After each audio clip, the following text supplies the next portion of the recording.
জয় ভোলানাথ। নমস্কার বন্ধুরা, তোমাদের সকলকে স্বাগত জানাই সনাতনী শ্রাবণী চ্যানেলে। আশা করছি ঈশ্বর কৃপায় তোমরা ভালোই আছো। আজ চলে এসেছি আরেকটি নতুন ভিডিওর সাথে। ভগবানের প্রতি বিশ্বাস দুটি জিনিস স্বাভাবিক হয়ে যায়। এক, নিজের জন্য কোনো চিন্তা থাকে না। দুই, যে কোনো পরিস্থিতিতেই ভগবানের সৌহার্দ্যের প্রতি সন্দেহ হয় না। বিদ্যুতের তরঙ্গ যতক্ষণ না আধার প্রাপ্ত হয় ততক্ষণ তা অবরুদ্ধ থাকে, এগোতেও পারে না। অনুরূপভাবে ভগবানের কৃপা গ্রহণ করার জন্য আধার চাই, তবেই কৃপা তার প্রভাব দেখাবে।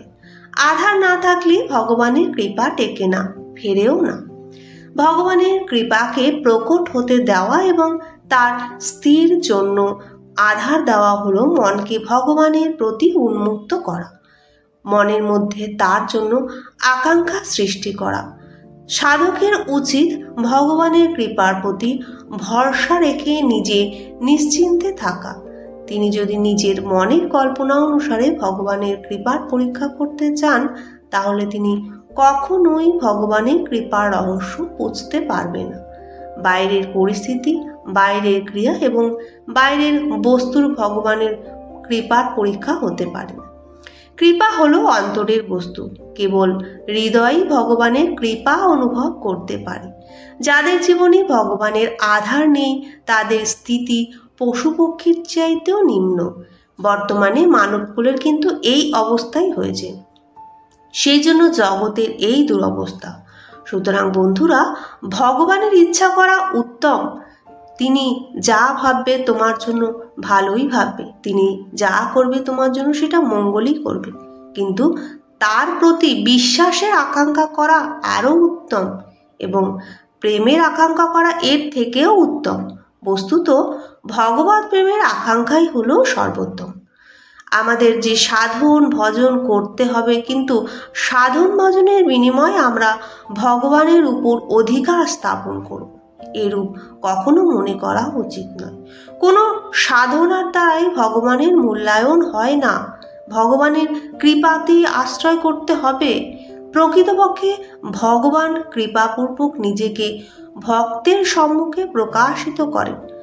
জগতের কোনো পরিস্থিতি, বর্তমান অথবা কোনো বস্তুর প্রতি সুখ হবে, এটি সর্বোচ্চভাবে একটি ভ্রম মাত্র। কিন্তু এই ভ্রম থেকে আমরা যখনই মুক্ত হব, তখনই কিন্তু সুখী হতে পারব। জগতের সমস্ত সুখী দুঃখের মূল, অতএব তা থেকে নিত্য সুখের প্রাপ্তি কখনোই সম্ভব নয়। ভয় কাকে বলে? ভগবানের প্রতি অবিশ্বাসী হলো ভয়। যদি কথাবার্তা আমরা সংযম ধারণ করতে পারি, তাহলে অন্যান্য বহু বিষয়ে আপনা আপনি থেকেই সংযম আসবে। এর ফলে আমরা বিভিন্ন আপদ বিপদ থেকে সততই ত্রাণ পাব। প্রীতিপূর্বক ভজন কিরূপ, এরূপ বর্ণনা করা সম্ভব নয়। শুধু এটুকু বলা যেতে পারে যে তাতে অনন্ত রসানুভূতি হয় এবং তাছাড়া যায় না। অন্য যত সাধন আছে সবই তাতেই বিলীন হয়ে যায়, কেননা সেখানে অন্য কিছুর কল্পনা থাকে না, একমাত্র প্রেমাস্পদই অবশিষ্ট থাকে। ভগবানের নাম জপ করার সময় কান দিয়ে তা শুনতে হয়, এতে মনও লাগে। কেননা মন না থাকলে জপ শুনতে পারবে না। ইচ্ছামতো বস্তু না পেলে মনে হয় যে ক্ষোভ হয়। এর তাৎপর্য হলো আমরা বিষয়ের গোলাম। সেই ভগবানের শরণাগত হতে পারে। সে সর্বত্রভাবে অকিঞ্চন এবং বিশ্বাসপরায়ণ। ভগবত প্রাপ্তির পথ কঠিন নয়। দূর থেকে দেখলে এটি কঠিন মনে হয়, কিন্তু যারা এ পথে পা দিয়েছেন তাদের নিকট এটি পরম সুখকর। যাবৎ পথ সংকুলতা তা রয়েছে সাংসারিক মার্গে। বাস্তবিক পক্ষে ভগবত মার্গ অতিশয় রমণীয় এবং সুখদায়ী। জীবনের দু একবার খারাপ কিছু ঘটা এমন দূষণীয় নয়।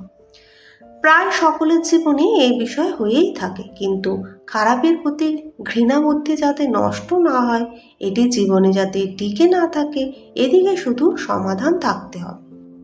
কর্মফলের ভোগে কেউ দায়ী হয় না। নিজের কর্মফল নিজেকেই ভোগ করতে হয়। অতএব কারো কথায় অথবা কারো অন্য মন্দ কাজ করতে নেই। যে সাধনায় লেগে রয়েছে তার কোনো প্রকারের প্রচারের বা জানাবার কোনো প্রয়োজন নেই। প্রচারে বৃত্তি বাহ্যমুখী হয়ে যায়। প্রচার করার কার্য হলো আচার্য শ্রেণীর মহাপুরুষগণের, যে সাধন পথে নিযুক্ত রয়েছে। প্রচার করা তার কাজ নয়, তার কাজ হলো সাধন পথে অগ্রসর হওয়া। সাধনার পথে অগ্রসর হওয়াই হলো তার প্রচার কার্য। কেননা মানুষ যেরূপ হয় তার আচরণ দ্বারা সেরূপ শিক্ষা সততই প্রচারিত হয়। অপরের দোষ না দেখে গুণের প্রতি দৃষ্টি দিন, এতেই নিজের মঙ্গল। অপরের দোষ গুণ থেকে দৃষ্টি সরিয়ে নিরন্তর ভগবানের নাম গুণ সুধা পান করুন, এটি হলো সর্বোত্তম। দেহের আরাম, সম্মান, নামের কীর্তি প্রভৃতি বিষয় এবং এগুলো ত্যাগের প্রতিও মনে গুরুত্ব থাকে যে আমি এগুলোকে ত্যাগ করেছি। অতএব ত্যায্য বস্তু হলো বিষয়ের প্রতি গুরুত্ব বুদ্ধির ধারণা।